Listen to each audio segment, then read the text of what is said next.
Freakonomics Radio is sponsored by Hotels.com. Hotels.com gives you access to hundreds of thousands of hotels worldwide. And when you join for free, you can save up to 20% instantly with member prices. Plus, every stay earns rewards. So when you book one trip, you're already lowering the cost of the next one. Hotels.com is simple, rewarding, and designed to help you get more out of every stay. Sign up for free and book today. Hotels.com. It's all in the name. Freakonomics Radio is sponsored by Amica. You know what they say, if you want to go fast, go alone. If you want to go far, go together. So go with Amica and get coverage from a mutual insurer that's built for their customers, one that looks after what's important to you together. Auto, home, life, and more, coverage that fits your unique needs. Amica helps you protect what matters most. Visit amica.com and get a quote today.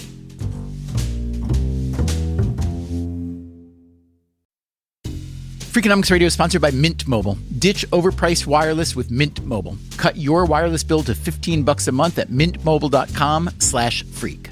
Upfront payment of $45 for 3 months, $90 for 6 months, or $180 for 12 months. Plan required, $15 per month equivalent. Taxes and fees extra, initial plan term only. Greater than 50 gigabytes may slow when network is busy, includes up to 20 gigabytes hotspot. Capable device required. Availability, speed, and coverage varies. See mintmobile.com.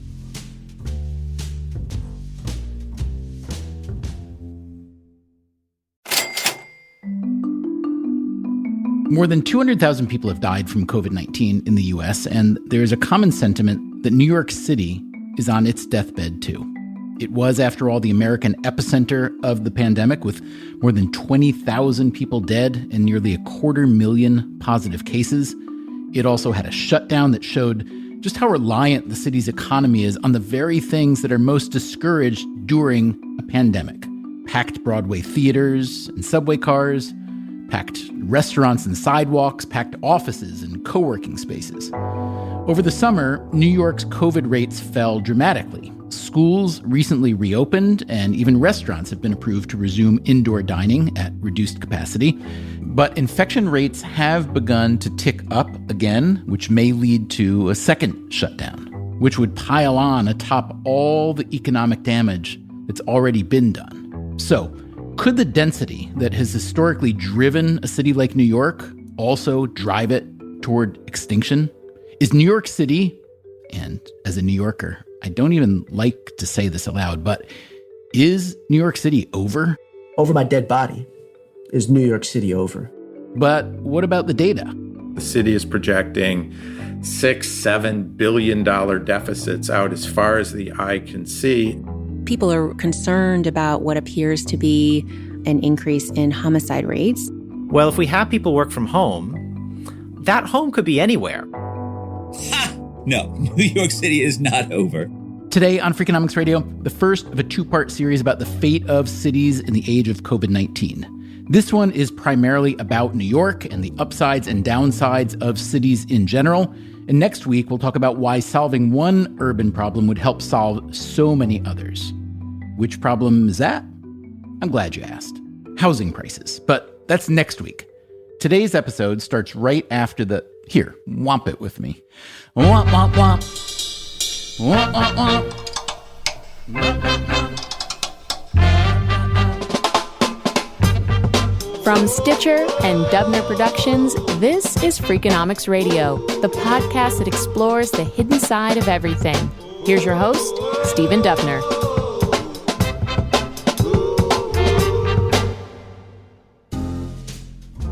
Last month, executives from more than 160 of New York City's largest employers, banks and law firms, sports leagues, and real estate developers, sent a letter to the mayor, Bill de Blasio. They warned that his poor management of the pandemic was threatening long-term damage. There is widespread anxiety, they wrote, over public safety, cleanliness, and other quality of life issues that are contributing to deteriorating conditions in commercial districts and neighborhoods across the 5 boroughs. The 5 boroughs of New York City, just so you know, are the Bronx, Manhattan, Brooklyn, Queens, and Staten Island. Also, just so you know, Bill de Blasio is a Democrat who, even before the pandemic, was almost comically unpopular. We don't need to get into the details, but if you want to read up on him, just do a search for de Blasio, that's Deblasio, and then arrogant or hypocrite or even schmuck. Consider this campaign ad from a fellow New York Democrat, no less. Bill de Blasio is the worst mayor in the history of New York City. And that is... My name's Max Rose. I'm a congressman. You don't sound very happy about that somehow. My name is Max Rose, and I'm a congressman. Now, you and I happen to know each other a little bit through a family connection. My son has worked on your campaign and in your office in D.C. Do you solemnly swear to not let that relationship influence this interview? I solemnly swear. Rose represents New York's 11th district, historically the only congressional district in the city that votes Republican. It includes all of Staten Island and parts of southern Brooklyn. One of the highest rates of unionization of any district in America. Cops, firemen, teachers, nurses, first responders, sanitation workers, folks who we just recently started calling essential workers, but quite frankly, they were always essential. Like every member of the House of Representatives, Rose is up for re-election in November. I don't give a shit about politics, my friend. Not right now. Unemployment skyrocketing, the economy in disarray, people fearful for their lives, fearful for their future of their families. This is the time to be thinking about how to help people. Making government finally work again. People are so disgusted with their government. That's on the left, the middle, and the right. You recently said there is no reason that every single teacher in New York City should not be tested at least every other day. As far as I know, that's not even close to happening. It's not happening because a failure of leadership, a failure of imagination. Nobody has confidence in this city right now. There's no plan. There's no solidarity. There's no resources. With a system of pool testing, with a system where New York City is acting almost as if it is a venture capitalist when it comes to figuring out the most innovative ways to beat the pandemic, investing in them early on with public-private partnerships, and then dramatically scaling them. There's no reason we couldn't be testing every single teacher every other day. We asked Mayor de Blasio for an interview, but he declined. There are at least two reasons why, in political circles, de Blasio is considered particularly unskilled. Last year, he spent a lot of time outside the city running for president, even though he had virtually no constituency. He's also managed to annoy the one person a New York City mayor can't afford to annoy, the governor of New York, Andrew Cuomo. New York mayors have a history of acting like the most powerful person in one of the most important cities in the world, which, to be honest, is not entirely inaccurate, but a lot of the city's leverage runs through Albany, the state capital. What we need, and what this mayor has not done, is we need someone who's willing to exist in reality. Guess what? If you want this city to prosper, you need the governor. If you want this city to prosper, you shouldn't be antagonizing him. You should be working with him. But as Max Rose sees it, the de Blasio administration was failing New York long before COVID hit. In some ways, the mayor and his administration took up a new form of laissez-faire economics, where they said, well, we don't have to invest in the future of this city because people will have to stay here. People will need to stay here. People will always come here and build their businesses. We don't have to do anything. Well, that's, of course, not the case. This is a competitive country, and it is a competitive world. During the pandemic, New York City has been competing with neighbors like New Jersey and Connecticut and the New York suburbs, also Florida and Arizona and Nashville and Austin. Those, at least, are a few of the places that some New Yorkers have fled to. But how many? The truth is, no one really knows yet. Pre-pandemic, the city's population was 8.3 million. The New York Times, analyzing cell phone data, found that 420,000 people had left the city between March and May, most of them wealthier residents with a second home. But that measurement has an obvious limitation. Leaving the city with your cell phone doesn't mean you won't return, especially if you own your home, since right now is not the easiest time to sell a New York apartment. Here's another, probably better, metric. Since March, roughly 250,000 New Yorkers have filed with the post office to change their mailing address. That's about double the number from the same period last year. So that suggests roughly 125,000 higher than normal outflows. That goes with a significant decline, also hard to measure, in the number of people moving into New York. Still, in a city of 8.3 million, this doesn't seem to qualify as a mass exodus. To get a slightly finer-grained look at population outflow, we called up Nancy Wu. I'm an economist at StreetEasy, where I look at the trends about real estate and then create analyses to tell stories about the data. StreetEasy is a listing service used by landlords and renters, buyers and sellers, and real estate agents.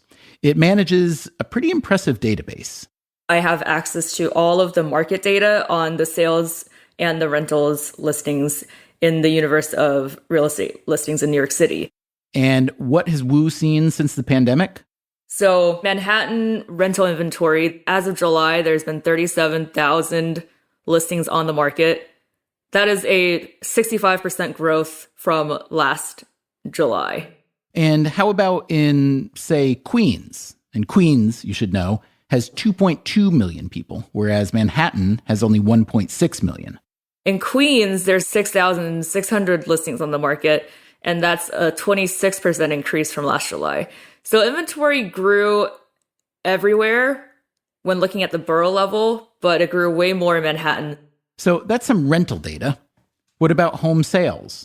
In July, there's been 37% fewer Manhattan homes that went into contract than in the same month last year.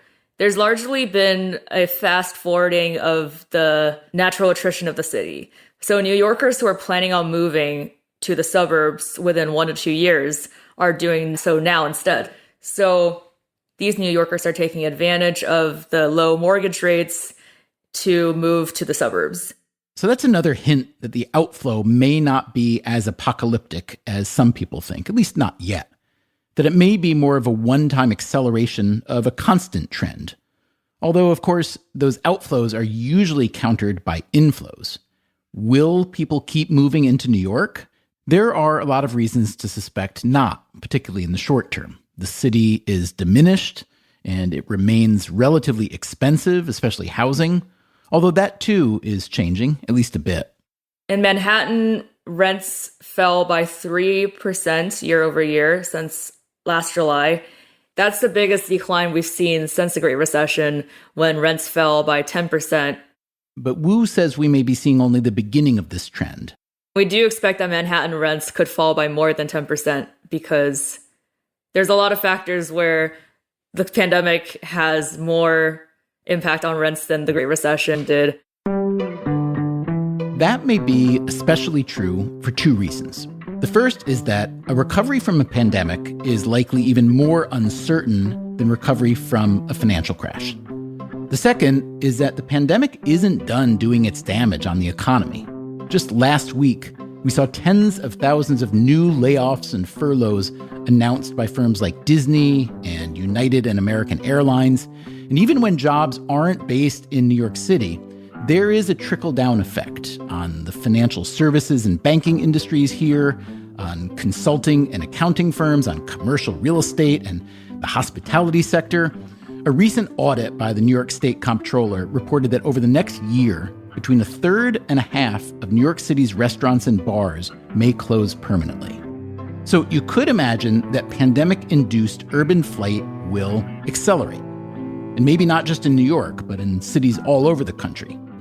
Except, apparently, that is not happening. The national online real estate firm Zillow, which happens to own StreetEasy, has found that only 2 U.S. cities have so far seen their nearby suburban housing markets surge disproportionately. New York, the most expensive city in the country, and San Francisco, which is number 2, meaning that a lot of other very popular and expensive cities seem to be weathering the pandemic better. Cities like Seattle. Seattle is a younger city than either San Francisco or New York, and it's less dense. That's Jacob Vigdor. He is an urban economist at the University of Washington in Seattle. As you likely know, Seattle is home to Amazon and Microsoft and other techie firms, and it's different from America's older cities. San Francisco is the densest city on the West Coast. New York City is the densest city in the United States. Seattle didn't really boom until World War II. When it comes to COVID-19, most American cities find themselves in more of a Seattle position than a New York position. Most American cities aren't very dense. They're more car cities than public transportation cities. A lot of them could pass for New York City suburbs.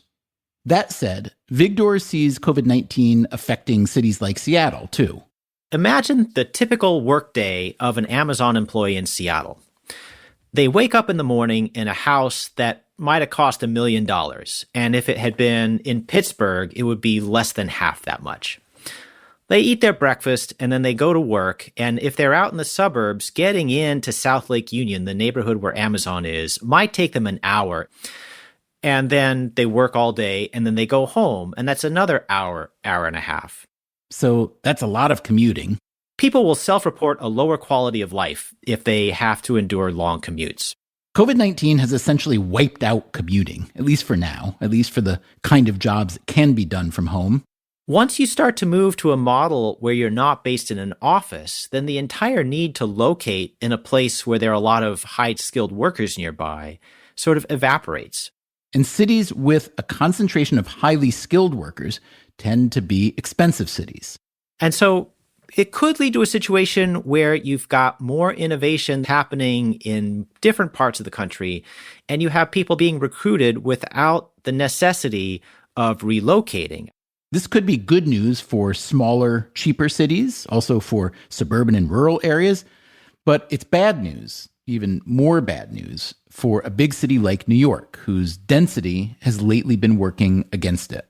The city is projecting $6-7 billion deficits out as far as the eye can see. That's Dan Doctoroff, who was deputy mayor for economic development under New York Mayor Michael Bloomberg in the early 2000s. Today, Doctoroff is the CEO of Sidewalk Labs, and he is trying to rally other New York business leaders to prevent a cataclysm. We don't yet know how severe it's going to be until we know how long the pandemic's going to last. But the risk that we're at is basically shoving the city into a 1970s style vicious cycle.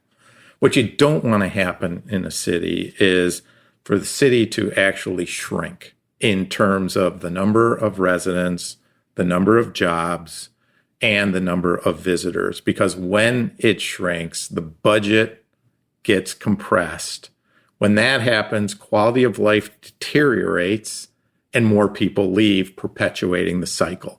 That's what happened in New York in the 1970s. And New York loses about 800,000 residents between 1970 and 1980. And that is the historian Kim Phillips Fine, author of the book Fear City, which is about New York's fiscal crisis. The fiscal crisis is usually described as an example of governmental overreach and irresponsibility. The idea being that New York's local government was engaged in all manner of wasteful, frivolous, unnecessary spending, and as a result was almost forced into defaulting on its debt and having to declare bankruptcy. To Phillips Fine, that is only part of the story. New York did have a problem covering its bills in the 1970s. Bills that, given the nature of New York, were unusually large. You know, the transit system, the library system, the park system, the tuition-free city university, the network of more than 20 public hospitals, as well as an ambitious investment in public health initiatives. All of this is kind of on a scale unusual for American cities in general. But that massive expenditure, she argues, wasn't a primary driver of the crisis. I place the primary responsibility on the recession that gripped the entire United States in the early 70s, the long underlying trends of deindustrialization and suburbanization, which were driven in part by federal policies on trade and on the kind of structure that supported the development of suburbia. This fed the sort of urban flight that a lot of New Yorkers are worried about today. Wealthier people were leaving the city to go to the surrounding suburbs. People were generating their livelihoods in New York, but then paying their property taxes to jurisdictions beyond the city limits.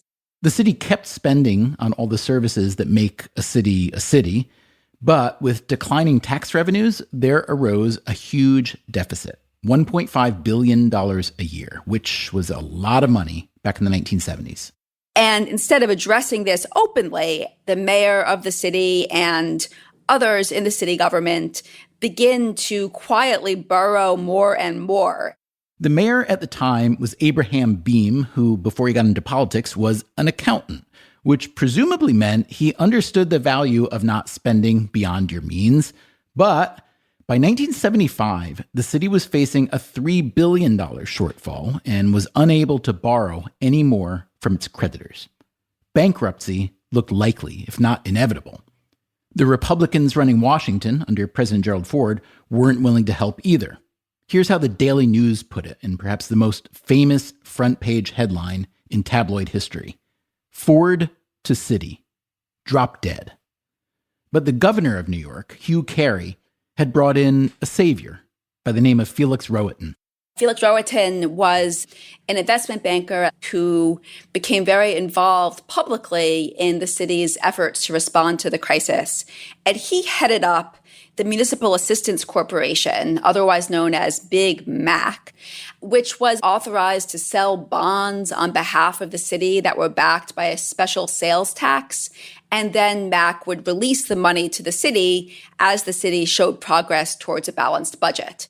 Big Mac stabilized the city's finances enough to avoid bankruptcy. But investors were still reluctant to buy New York City's debt. This led to the creation of the Emergency Financial Control Board, which was a state entity that was given final veto power over the city's budget. And this, in a way, removed final say over New York spending from the elected officials in the city and put it in the hands of the state.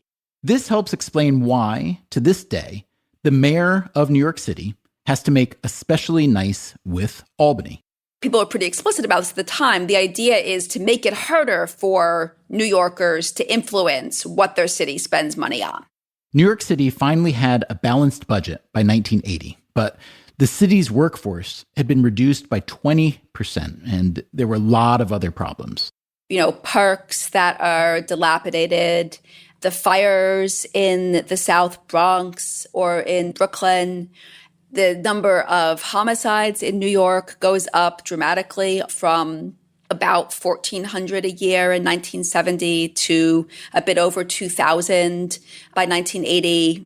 And remember, the city had lost 800,000 residents over that decade. It is as though the city government is drawing back right when its presence might have been needed the most. It was a long climb out of a relatively short decline. That, again, is Dan Doctoroff. Felix Rohatyn and business and labor leaders came together basically to stave New York from bankruptcy, but that didn't make the city better. It took 25 years to get that 800,000 people back. And that was just the start of the recovery.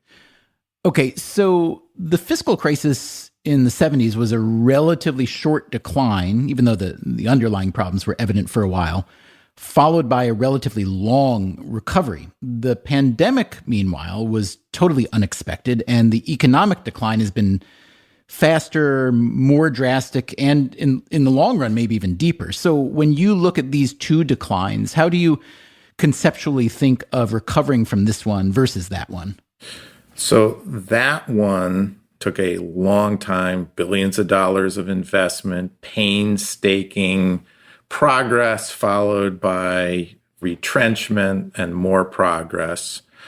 This, one could argue we were starting to see evidence of a decline in New York before the pandemic. Population had been drifting downward a little bit the last couple of years. In the last 2 years, we lost 50,000 or so people.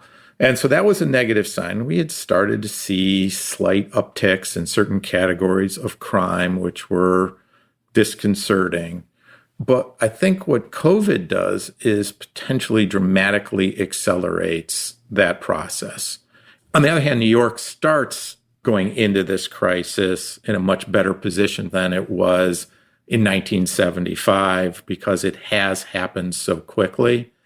So that gives you the opportunity to be really innovative and try things that are very different. What kind of different things? The example Doctoroff gives is something he tried at the beginning of the Bloomberg administration, right after the 9/11 terrorist attacks. In neighborhoods near the World Trade Center in Lower Manhattan, vacancy rates were as high as 45%. You know, when people said they were never going to come back to a graveyard, we said, you know what? If you move back into Lower Manhattan, we will pay 50% of your rent for 6 months. In retrospect, that looks really cheap, doesn't it? It was incredibly an inexpensive investment in Lower Manhattan. The vacancy rate went down to 2%. And after those incentives wore off, it didn't go back up again. But the difference there is that after 9/11, New York City received massive federal aid. Doctoroff, for instance, had $20 billion in federal funds at his disposal to redevelop downtown Manhattan alone. How much direct federal aid is New York City expecting from the Trump administration? The answer to that would seem to be zero, or maybe even negative, as Trump has threatened to cut federal funding. I asked Congressman Max Rose to assess the difference between a second Trump administration and a Biden administration in terms of federal aid to New York. It's enormous. It's enormous. I mean, this president and his fully owned subsidiaries like Mitch McConnell walk around hyper-politicizing this notion of defunding the police. Everywhere they go, they talk about it, when all the while, they are the greatest proponents of defunding the police in the United States of America. What do you mean by that? What happens if we don't get state and local aid? Cops get fired. That's plain and simple. They walk around talking about how much they want schools to get open, but they're unwilling to sign the dotted line to get billions of dollars back to New York City schools. So as Congressman Max Rose sees it, New York is living through another Ford to City drop dead moment. Meanwhile, New York Mayor de Blasio has gone to Albany to request the authority to borrow $5 billion to avoid laying off thousands of municipal workers. His request has thus far been denied. The historian Kim Phillips-Fine thinks this may be at least a small blessing in disguise. I don't myself see borrowing as a long-term solution to these problems, partly because it sets up the same dynamic that you saw in the 70s, where creditors are then given a greater amount of power over the city. That's what the debt does. Moody's, the bond credit rating agency, would seem to agree. They recently downgraded New York City's rating and warned it could be lowered further if the city borrows more money to pay its bills. So based on what we've heard thus far, you might easily think that New York is over. So does anyone have any actual ideas for how to help the city recover? We're going to need to move quickly back to a managerial style of city government. How about tax policy? We're going to need to move back to figuring out which taxes are going to scare off the least tax base. And maybe easing regulations? Start with one-stop permitting. That's coming up right after this briefest of breaks. Also, remember to check out the other shows in the Freakonomics Radio Network, No Stupid Questions and People I Mostly Admire. We'll be right back.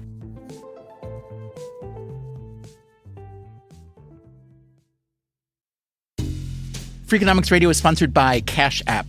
Bitcoin is often talked about as an investment, but it was built to be used. With Cash App, you can actually do that. Send Bitcoin instantly, pay at local Square businesses that accept it, or move it to your own wallet whenever you want. It works more like real money and less like something locked in an account.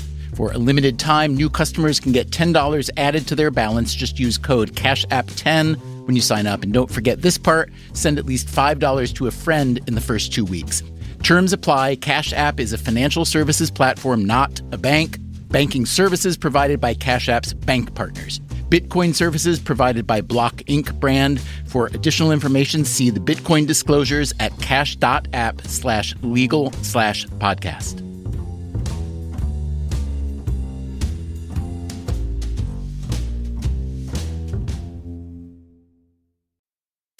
Freakonomics Radio is sponsored by Figure. Did you know that 40% of homeowners own their home outright?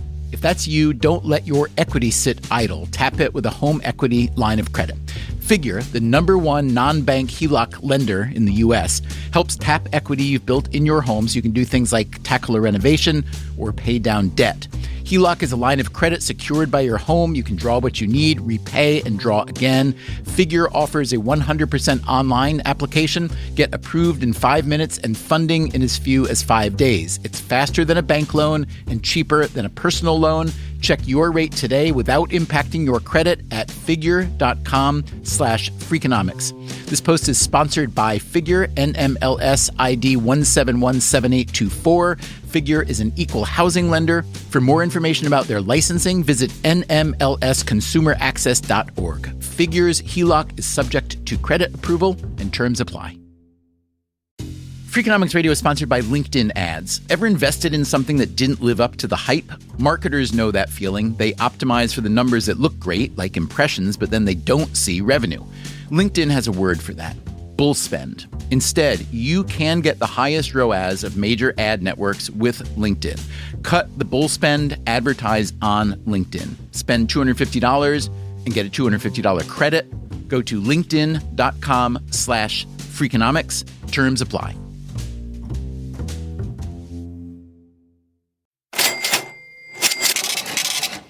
So, big question first. Is New York City over? No, New York City is not over. It's not even the beginning of the end. That is the Harvard economist Ed Glazer. This is unquestionably a challenge. New York has reinvented itself over and over again in its 400-year history. But I think by the time we're looking 5 years out, the city will have largely recovered and we'll be entering into the next chapter. Glazer is regarded as one of the most distinguished urban economists of his generation.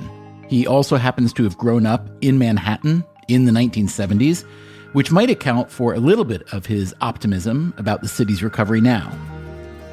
I should say that that optimism is predicated on the idea that we will get this pandemic under control in the next, 24 months. And that there will not be a second pandemic within 7 years that is just as disruptive. I think if the new normal is wave after wave of pandemics, then the city is under a much greater challenge. In 2011, Glazer published a book called Triumph of the City: How Our Greatest Invention Makes Us Richer, Smarter, Greener, Healthier, and Happier. How does he back up such an aggressive claim? The way I understand this is what's happened with globalization and new technologies have radically increased the returns to being smart. And we are a social species that becomes smart by being around other smart people. In the developing world, cities offer the only path we know of out of poverty into prosperity. And in an increasingly globalized world, in a world in which we don't need vast numbers of people working in agriculture to feed ourselves, millions of people, billions of people have flocked to cities for the promise of some sort of a future that is brighter than the unending rural poverty that is the past. You call the city our greatest invention, which means you're putting it ahead of mathematics, the computer, antibiotics, rum raisin ice cream. How so? How is the city the greatest human invention? It is the machine that makes all the other inventions possible, right? And the reason for that is that almost every one of the inventions that you raise, whether it's mathematics and its development, whether in classical Greece 2,500 years ago, or in the House of Wisdom in Abbasid Baghdad 1,200 years ago, it is human connections that make that creativity possible. Almost nothing that we have done as a species is a solo creation. We collaborate, we learn from each other, we steal each other's ideas with some degree of regularity. Sure, but you don't need a city for that necessarily. And obviously, in a digital age, you can connect much more easily. I don't think there's anyone who's been living through this thing and thinks that, like, boy, what I really want to do is sit in my office alone for the rest of my life and just Zoom. I have been betting that virtual connections will not replace face-to-face connections for the last 30 years or so, and I'm not going to stop now. And certainly the technoprophets in the 1980s argued that, the ability to use these fax machines and so forth would make face-to-face interactions obsolete. That seemed wrong to me because it seemed often that face-to-face interactions and electronic interactions were complements rather than substitutes. I asked Glaeser to justify each of the claims in his book's subtitle, that cities make us richer, smarter, greener, healthier, and happier. Richer, enormous amount of data showing that we become more productive in cities, that wages are higher in cities, that people who come to cities experience wage gains, that wage growth is faster in cities. So it's not as if you come and just immediately gain all the wage gains from being in the city. It's just that year by year, you experience faster wage growth. How about smarter? Smarter, it's exactly through this channel in which we learn from one another. Think about Brunelleschi figuring out the basic mathematics of linear perspective. He then passes it along to some, neighbor of his in a city like Florence, like Donatello, who takes that idea and puts it in low relief sculpture, passes it along to another resident of the city, Masaccio, puts it in painting on the wall of the Brancacci Chapel, passes it along to Fra Filippo Lippi, and so forth. The chain of genius, each person becoming smarter because they're connected to other people in cities. And yet, I feel I'm becoming a little bit smarter at this moment, even though you're sitting in some exurb of Boston. I'm sitting in some exurb at the moment of New York City, and we're just talking on the telephone, essentially. Well, it is well known that Freakonomics podcasts are, the best virtual thing out there for duplicating the magic of the city. But Steve, we would still be learning much more from each other. What a dodge that is. We would still be learning much more from each other if we were face to face. Okay. And how about Glaeser's claim that cities are in fact greener?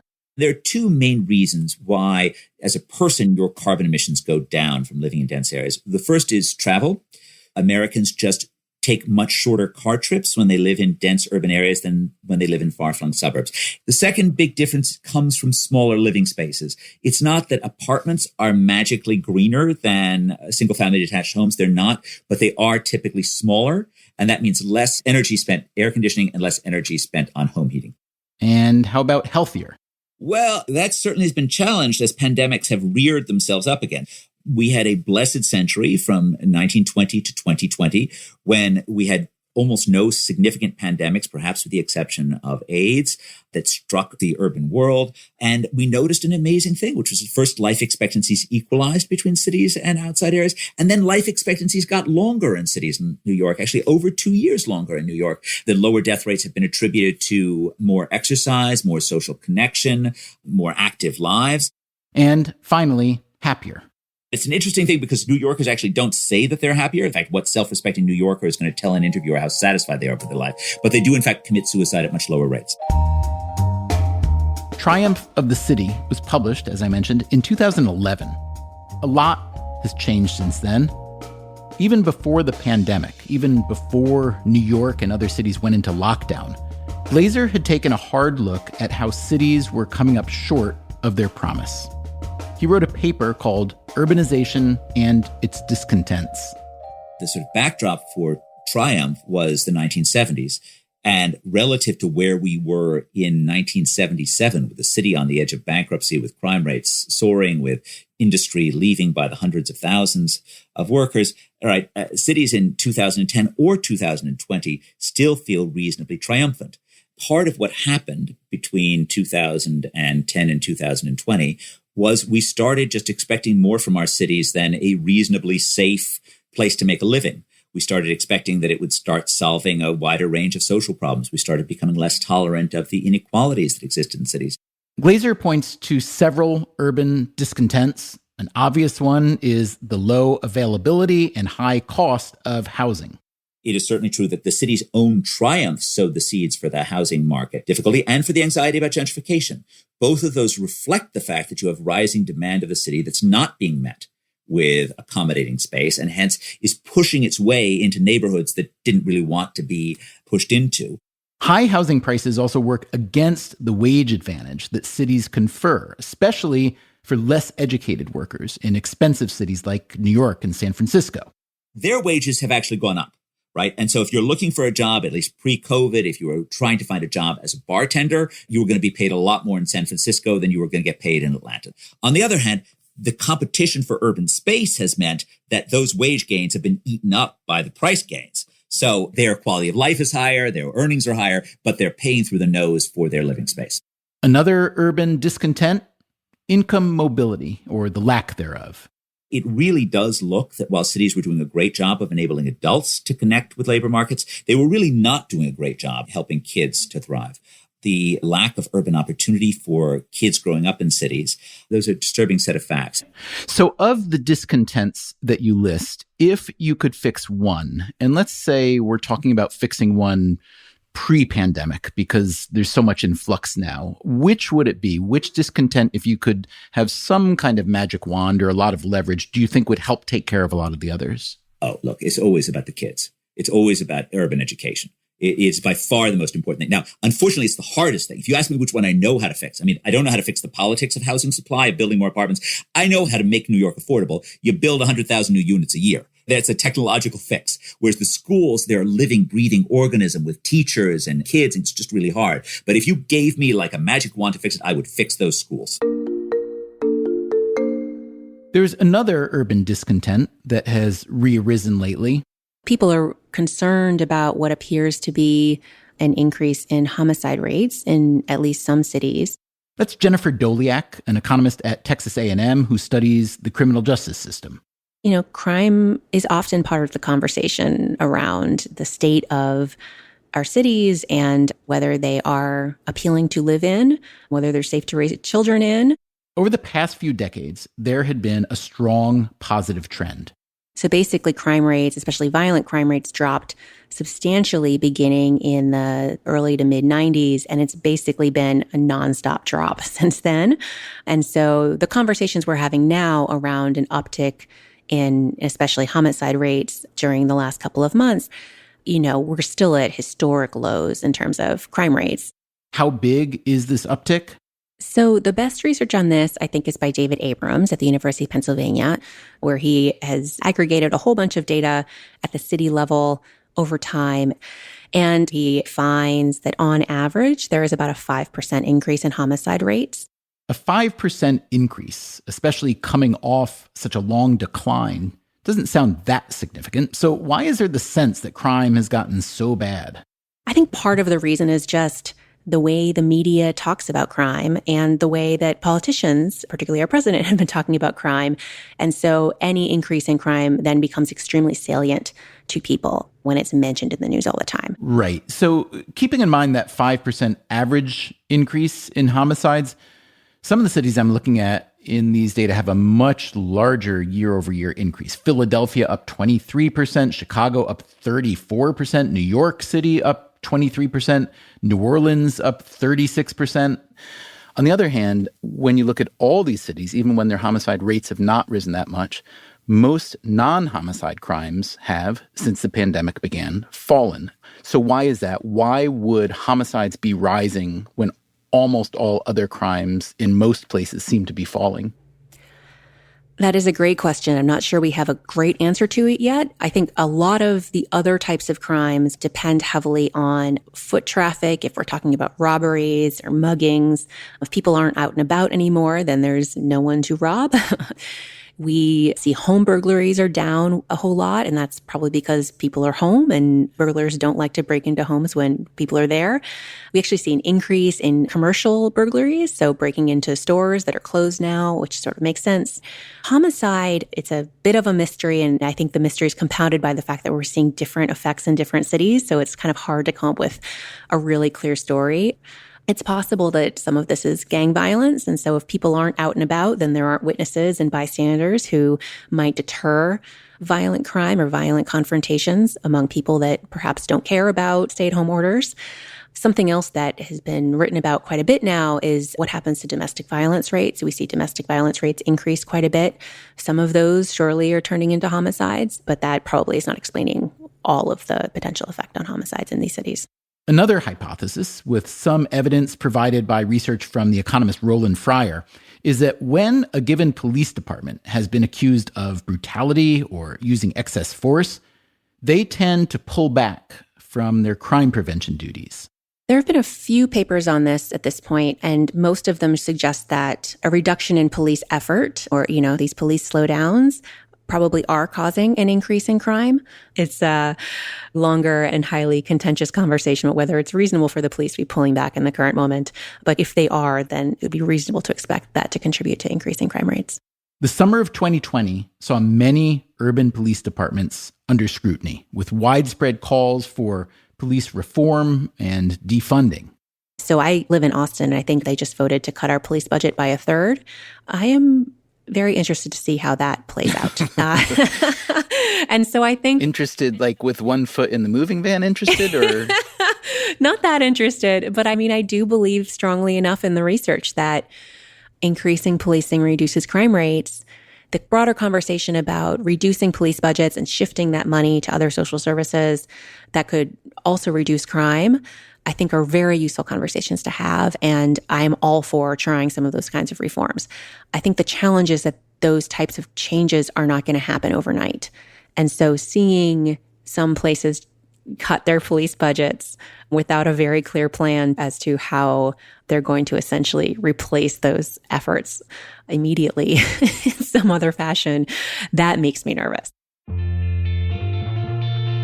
Rising crime in cities, or even the perception of rising crime, tends to be an outsized factor in driving residents out of cities, especially those with high education levels and with kids. Ed Glazer, even though he grew up in New York in the midst of the fiscal crisis, has more vivid memories of the crime threat than the bankruptcy threat. The set of blocks in which you could safely walk was becoming smaller and smaller over the course of the 1970s. I remember having the strategy of muttering loudly to myself in hopes that people would think that I was either a heroin addict or otherwise insane and leave me alone. Again, the pandemic is a different kind of threat to New York than the fiscal crisis was. But I asked Glazer to take a step back and talk about how to prevent another 70s-style vicious cycle. By the way, New York Mayor Bill de Blasio is term limited and will be replaced in a 2021 election. So we're going to need to move quickly back to a managerial style of city government, right? We're going to need to move back to figuring out which taxes are going to scare off the least tax base. It's crucial that, we maintain basic city services, and it's crucial we not ask any particular sector to bear all the burden. We need to have a managerial approach that tries to spread the pain and that tries to keep the core services still functioning. Do you see anyone running for mayor in New York City who fits those characteristics? I don't have a view yet. I need to see more. So one thing, it is not running a punitive city, not deciding any group of your city are going to be attacked. And this is why it's so crucial not to think that the fiscal burden is going to be imposed on any one sector. That's absolutely crucial. A second thing is it's a style and it's an openness. And it is also encouraging the ground up organic attempts to, enable civic leaders to do their own thing and have respect for that. It's a willingness to share the spotlight when appropriate and not to try and grab all the oxygen in the room. Let's talk about regulations. And I'm particularly interested to know if, for those who would like to see cities really change their regulatory position, whether the pandemic might prove an opportunity for that to happen. So you write in your paper, when Mark Zuckerberg started Facebook in his Harvard College dormitory, he faced few regulatory hurdles. If he had been trying to start a bodega that sold milk products 3 miles away, he would have needed more than 10 permits. I've been agonizing over this for a while, and I think one of the reasons why cyberspace has proven to be such an attractive place for new talent is it's been kind of a wild, wild west. Whether we're trying to sell books or establish search engines or set up social networks, the regulators weren't there. They were playing catch up, just as they are in cities. But this meant that you could go and start your thing. And eventually someone would realize they didn't actually like all the things you were doing and they'd try to clamp down. But you were so far ahead that you were free to do whatever you wanted. Whereas in terms of starting a small grocery store, starting anything with a physical footprint, governments were already there. Sometimes for good public health reasons, sometimes to protect incumbent businesses. Both cases, you've got to run through this gauntlet of regulations. Now, does the pandemic afford us a reset? Gosh, I really hope so. because one of the things this pandemic is doing, it is an absolute catastrophe for America's small businesses, for cities' small businesses who came into this with a very thin wafer of financial cushion. Many of them are being wiped out now. And so we will have to have new businesses replace old businesses. And I will stress, if we make it easy to start new businesses, lots of business closures are okay. It's really okay that a business shuts down if one restaurant shuts down and a new restaurant opens in the same place. But you need to make it easy for, the same restaurateur who went broke in April of 2020 to reopen in April of 2021. And so it is so crucial that cities understand this period. If there's ever been a period to sort of restart business regulation, this is the time. And how exactly does Glazer see this happening? Start with one-stop permitting. Whatever it is you think permits need to go through, you want one person for the businesses to connect. So right now there is a plethora of different agencies. You need to see the fire department for this, and you need to see the police department for that. You can have one person who specializes in making it easy for businesses. 2, start doing cost-benefit analysis on all those regulations. No one has ever applied a single decent piece of cost to benefit analysis to any of this stuff, and they just accrete over time. So create yourself whatever blue ribbon commission you need and allocate some amount of money to do this and make the thing work. And 3rd, it probably is worthwhile thinking about what you're doing around the real estate taxes on commercial space relative to residential space. New York is a very messed up property tax regime. It has long been overdue for the city to move towards a more sensible, more transparent system where we don't treat different forms of property wildly differently in terms of their tax burdens. Ed Glazer has already given the New York City and state governments plenty to work on, and he barely got to touch on one of the most crucial problems that must be addressed in order to keep New York and other expensive cities from spiraling downward: the housing problem. That's where we will pick up this conversation next time. It will include someone who recalls growing up in dilapidated public housing in San Francisco. And sadly, feeling hopeless and frustrated and wondering, why me? Why my community? Why is my family in this situation? Why are we poor? That is London Breed, who today is the mayor of San Francisco. She and our economist friends will help us explore the history of unaffordable housing, the solutions that have failed, and what might actually work. That's next week on Freakonomics Radio. Until then, take care of yourself, and if you can, someone else too. Freakonomics Radio is produced by Stitcher and Dubner Productions. This episode was produced by Zach Lipinski. Our staff also includes Allison Craiglow, Greg Rippin, Matt Hickey, Daphne Chen, Mary DeDuke, and Corinne Wallace. Our intern is Emma Terrell, and we had help this week from James Foster. Our theme song is Mr. Fortune by the Hitchhikers. All the other music was composed by Luis Guerra. You can get Freakonomics Radio on any podcast app. If you want the entire back catalog, use the Stitcher app or go to Freakonomics.com. Freakonomics Radio can also be heard on many NPR and other radio stations around the country. This week, we are happy to join the Maine Public Radio Network, Sunday afternoons at 2. And you can also hear us now on KFSK in Petersburg, Alaska. Check your local station for details. And if we are not in their lineup, well, you tell them that needs to be rectified. As always, thank you for listening. Do you have a solid hour? Yes? I do. I think I have office hours that start at 11, but if we have to make PhD students wait for 7 minutes, they'll wait for 7 minutes. Okay, sounds good. Stitcher. This podcast is sponsored by Made In Cookware. Made In partners with multi-generational artisans and some of the world's best chefs to create professional quality cookware, knives, and kitchen tools. Their products are trusted in Michelin-starred restaurants worldwide and designed to perform just as well in your kitchen. From 5-ply stainless clad to carbon steel, every piece is built to last and made to actually make you a better cook. Discover award-winning cookware at madeincookware.com. Freakonomics Radio is sponsored by Ozempic. Innovation happens through rethinking what's possible, and when it comes to GLP-1s, Ozempic pill does just that.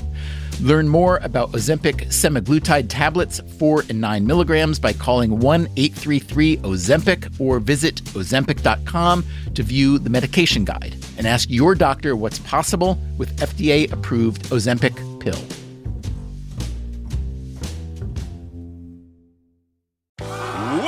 back to Should I Get It Delivered? Contestant, you're out of food and your meds, but are too tired to get up. Do you A, pout, B, beg your roommate, or C, get Walmart to deliver it all same day? Same day? Who knew? Gonna go with C, Walmart. That is correct. Walmart offers same-day delivery for prescriptions, groceries, and more. I love not leaving my couch. Walmart. Who knew? Subject to availability, restrictions, medication exclusions, and fees apply.